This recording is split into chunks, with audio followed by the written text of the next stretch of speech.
Hi hello नमस्कार सर्वांना. तर कसे आहात तुम्ही सर्व? आशा करते की तुम्ही सर्व मजेत असाल. तर आज आपण बनवणार आहोत डाळ फ्राय. तर त्यासाठी इथे मी अद्रक लसूण खोबरं हे मिक्सरला काढून घेतलेलं आहे आणि त्याचबरोबर इथे मी एक पिकलेला टोमॅटो बारीक आकारामध्ये छान असा कट करून घेतलेला आहे आणि त्याचबरोबर थोडासा कढीपत्तासुद्धा घेतलेला आहे फोडणीसाठी लागणारा. तर आता चला मग सुरुवात करूया. तर आता इथे मी गॅस सुरू केला, त्याच्यावरती कढई ठेवली आणि कढई छान गरम होऊ द्यायची. कढई छान गरम झाली की त्याच्यामध्ये घालायचे आपल्याला तेल. तर साधारणतः इथे मी 3 ते 4 पळ्या तेल घालते. तुम्ही तुमच्या अंदाजाप्रमाणे तुम्हाला किती तेल घालायचे ते घालू शकता. तर तेल छान गरम होऊ द्यायचं. नंतर त्याच्यामध्ये मोहरी घालायची, मोहरी छान तडतडून घ्यायची. नंतर जिरे घालायचे, जिरेसुद्धा छान अशा प्रकारे तडतडून घ्यायचे. थोडासा कढीपत्ता घालायचा, कढीपत्ता फ्राय होऊ द्यायचा आणि नंतर त्याच्यामध्ये घालायचं जे आपण लसूण अद्रक खोबरं जी त्याची पेस्ट काढून घेतलेली होती ना, ती पेस्ट घालायची आणि छान एकदम अशा प्रकारे परतून घ्यायची आहे. एकदम कमी गॅस करायचा जेणेकरून हे सगळं करपणार नाही, म्हणजेच अद्रक लसूण खोबऱ्याची पेस्ट.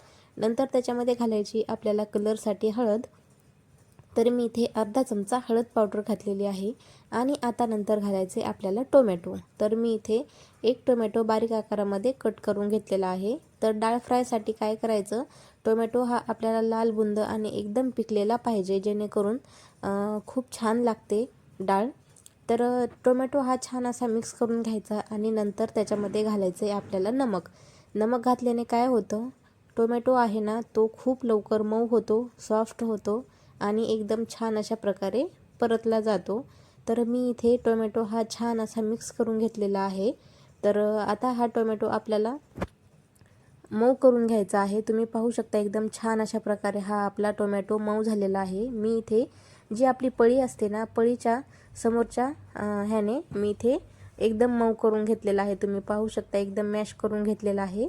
तर आता त्याच्यामध्ये घालायचे आपल्याला मसाले. तुम्ही तुमच्या आवडीप्रमाणे मसाले घालू शकता. मी इथे जो आपण घरी केलेला काळा मसाला असतो तो 2 चमचे काळा मसाला घातला आणि नंतर घालते मी त्याच्यामध्ये जो आपला सुहाना मटन मसाला असतो तो इथे 1 चमचा तो मसाला घालते, जेणेकरून आपल्या डाळीची टेस्ट ही खूप छान लागते. तुम्ही एकदा नक्की ट्राय करून बघा काळ्या मसाल्याची ही डाळ फ्राय. तर 1 मिनिटभर आपल्याला हे मसाले असेच परतून घ्यायचे आहेत. तर तुम्ही नंतर पाहू शकता एकदम छान अशा प्रकारे ह्या मसाल्याला तेल सुटलेलं आहे फोडणीला. तर आता इकडे मी ही तुरीची डाळ शिजवून घेतलेली आहे कुकरमध्ये. तर ही डाळ काय करायचं आहे आपल्याला, चमच्याने थोडीशी मॅश करून घ्यायची, सगळी एकजीव करून घ्यायची. तुम्ही पाहू शकता मी इथे चमच्याच्या सहाय्याने एकदम एकजीव करून घेते, मिक्स करून घेते. तर आपल्याला ही डाळ एवढी पण करायची नव्हती, म्हणून मी इथे एका वाटीमध्ये थोडीशी डाळ काढून घेते, जेणेकरून आपल्याला जेवढी डाळ करायची आहे तेवढीच डाळ इथे मी ह्या कुकरच्या भांड्यामध्ये ठेवणार आहे. आणि आता याच्यामध्ये घालायचं आहे आपल्याला पाणी. तर हे काय होतं, अशीच डाळ टाकल्याने जास्त व्यवस्थित फोडणी बसत नाही एकदम घट्ट डाळ असल्यावर. त्याच्यामुळे मी इथे थोडंसं पाणी ॲड करते आणि त्याला मिक्स करून घेते. तर आता आपल्याला याच्यामध्ये जी डाळ आहे ना, ती डाळ इथे फोडणीमध्ये टाकायची आहे. तर तुम्ही पाहू शकता मी ती डाळ टाकून घेतली आणि नंतर थोडंसं आणखी कुकरच्या भांड्यामध्ये पाणी टाकून परत इथे मी त्याच्यामध्ये पाणी घालते. तर तुम्हाला जेवढं पाणी घालायचं आहे तेवढं तुम्ही पाणी घालू शकता, जेवढी पातळ किंवा घट्ट करायची आहे. तर मी इथे साधारणतः 1 ग्लास पाणी घातलेलं आहे आणि छान असं मिक्स करून घेतलेलं आहे. आणि आता काय करायचं, सुरुवातीला आता पाणी टाकल्यानंतर इथे थोडासा फुल गॅस करायचा आहे आणि फुल गॅसवरती आपल्याला इथे उकळी आणून घ्यायची आहे. तर मी आता ही डाळ दुसऱ्या गॅसवरती ट्रान्सफर करून घेणार आहे, जेणेकरून मला इकडे दुसऱ्या गॅसवरती पोळ्या करायच्या होत्या. त्याच्यामुळे मी इथे दुसऱ्या गॅसवरती इथे डाळ ही ट्रान्सफर करून घेतलेली आहे. तर इथे तुम्ही पाहू शकता छान अशा प्रकारे इथे थोडी थोडी उकळी आलेली आहे.